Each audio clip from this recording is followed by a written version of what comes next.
नमस्कार दोस्तों, स्वागत है मेरी एक और वीडियो में। तो इस वीडियो में हम बात करेंगे ई श्रम कार्ड के बारे में कि ई श्रम कार्ड क्या होता है और इसके क्या फायदे होते हैं, क्या नुकसान होते हैं और इसमें कौन कौन से लाभ हैं जो आपको दिए जाते हैं।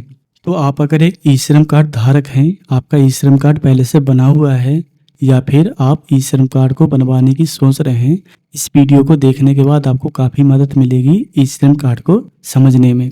तो आप अगर एक लेबर हैं, दिहाड़ी मजदूरी करते हैं या फिर कोई प्लेटफॉर्म वर्कर हैं और किसी कंपनी वगैरह में काम नहीं करते हैं, तो आप एलिजिबल हो जाते हैं ई श्रम कार्ड बनवाने के लिए। तो सबसे पहले हम बात करते हैं कि ई श्रम कार्ड क्या है। तो देखिए, ई श्रम कार्ड जो है वो भारत सरकार द्वारा जो असंगठित क्षेत्र होते हैं, मतलब कोई फिक्स एरिया नहीं होता है उनका, कोई वर्कर कहीं काम कर रहा है, कोई कहीं काम कर रहा है अपनी रिक्वायरमेंट के हिसाब से।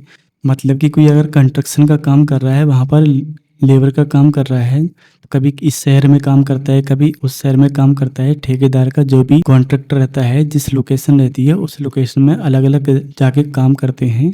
तो सरकार ने ऐसे श्रमिकों के लिए एक योजना बनाई है। तो बेसिकली क्या है कि ई श्रम कार्ड जो है आपका एक तरह से पहचान पत्र है। आपके पास अगर ई श्रम कार्ड है तो इसका मतलब ये होता है कि आप एक लेबर हैं, आप एक मजदूर हैं, आप एक श्रमिक हैं, आप लेबर की कैटेगरी में आते हैं। तो जैसा कि आपको पता होगा कि 2021 में जो लॉकडाउन लगा था उसमें काफी मजदूरों को अपने घर बैठना पड़ गया था। उनमें से कई सारे मजदूर ऐसे थे जो डेली के बेसिस पे काम करते थे और डेली उनको पैसा मिलता था, उसी से उनका गुजर बसर होता था। लेकिन लॉकडाउन लगने के बाद उनकी आर्थिक स्थिति उतनी सही नहीं थी, उनके लिए 2 वक्त की रोटी जुटा पाना भी बहुत मुश्किल हो गया था। तो उसके लिए सरकार ने उस समय एक योजना बनाई थी ई श्रम कार्ड की, ताकि जो भी दिहाड़ीदार या मजदूर है वो अगर ई श्रम कार्ड बनवा लेता है, ई श्रम कार्ड में अपने आप को रजिस्टर कर देता है, तो ऐसी कभी सिचुएशन में सरकार की तरफ से जो भी पैसा दिया जाएगा, जो भी मुआवजा दिया जाएगा, वो सीधे उनके अकाउंट में भेज दिया जाएगा। तो आसान शब्दों में आप समझ सकते हैं कि ई श्रम कार्ड आपका पहचान पत्र है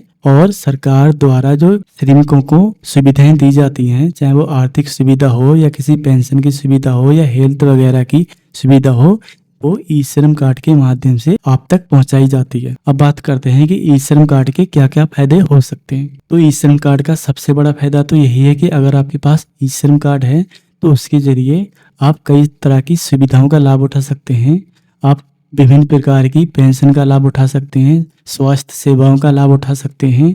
आपको लोन वगैरह चाहिए तो वो भी आपको आसानी से मिल जाएगा। इसके अलावा आपका कोई बीमा नहीं चल रहा है तो ई श्रम कार्ड के जरिए आप प्रधानमंत्री सुरक्षा बीमा योजना का लाभ ले सकते हैं, प्रधानमंत्री जीवन ज्योति बीमा योजना का लाभ ले सकते हैं और तीसरा अटल पेंशन योजना का भी लाभ ले सकते हैं। ये जो 3 बीमा योजनाओं के बारे में मैंने आपको बताया, ये क्या होते हैं और आप किस तरह से इनका लाभ ले सकते हैं, तो उनके बारे में जानने के लिए आप अभी इस चैनल को सब्सक्राइब कर लीजिए और बेल आइकन को जरूर से इनेबल कर दीजिए, ताकि इनका वीडियो मैं डालूं तो आपको तुरंत उसका नोटिफिकेशन मिल जाए। इसके अलावा एक फायदा और है कि आप अगर कहीं काम करते हैं, आपके साथ कोई दुर्घटना हो जाती है, तो ई श्रम कार्ड के अंतर्गत आपको 2 लाख रुपए तक का दुर्घटना बीमा भी मिलता है। इसके अलावा किसी श्रमिक की किसी कारणवश दुर्घटना में मृत्यु हो जाती है तो उसके परिवार वालों को भी 2 लाख रुपए दिए जाते हैं। इसके अलावा आपके साथ कुछ ऐसी दुर्घटना होगी जिसके कारण आपको विकलांगता आ गई है, आपके हाथों में, आपके पैर में कोई दिक्कत आ गई है,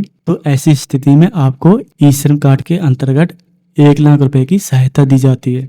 इसके अलावा इसका फायदा यह है कि सरकार अगर ऐसे श्रमिकों को, ऐसे कर्मचारियों को भर्ती कर रही है सरकारी नौकरी के अंतर्गत, जो एक्सपीरियंस हो, जिनके पास हुनर हो, जिनके पास अनुभव हो, तो ई श्रम कार्ड के माध्यम से वो आप तक पहुंच सकती है, आपको वो जॉब, वो नौकरी मिल सकती है। तो अगर आप अपने आप को ई श्रम कार्ड में रजिस्टर कर लेते हैं, मतलब आपका ई श्रम कार्ड बन जाता है, तो भविष्य में होने वाली विभिन्न प्रकार की सुविधाओं का भी आपको लाभ मिलेगा। और कभी दोबारा से लॉकडाउन लगता है या कोई इमरजेंसी की स्थिति आती है, आपको घर बैठना पड़ जाता है, तो सरकार आपको ई श्रम कार्ड के जरिए मुआवजा देती है। तो आपके मन में ये ख्याल जरूर आया होगा कि ई श्रम कार्ड बनता कैसे है और कौन कौन ई श्रम कार्ड को बना सकता है। तो बनता कैसे, इसके बारे में भी वीडियो मैंने बनाया है, तो इस चैनल को सब्सक्राइब करके रखिए।